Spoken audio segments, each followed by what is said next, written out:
How damning is what you've already read in these papers from a business point of view about tax evasion, avoidance, whatever we want to call it? Well, there's a spectrum of tax avoidance from things like ISAs that actually we're encouraged to do, right across to stuff that's on the borderline of evasion.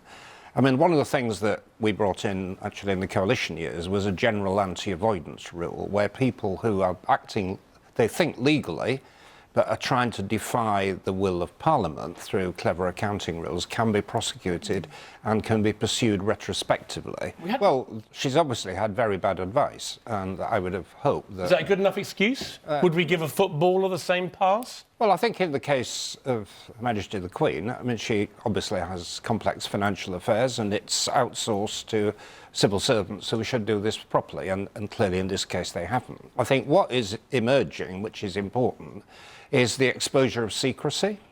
I mean, one of the things we did in the government, I brought it in actually, was a register of beneficial ownership, so we can now track down who is it that owns particular companies, and I suspect that the information you've just read out is a consequence of that. So we are now exposing secrecy, we are being more transparent, and that's positive. OK, John McDonnell, we are exposing secrecy, and it makes pretty grubby reading, doesn't it? It's yeah, it's shocking. I think many people will be outraged. Most people, go to work, they pay their taxes, and that funds our public services. What this means is that we have a large number of the super rich who are not paying their taxes like the rest of us, and as a result of that, money is being deprived from the NHS, from education, care of our elderly. So it is, yeah, it's scandalous. The main problem here is that we don't, in the most part, we are not talking about activity which is illegal.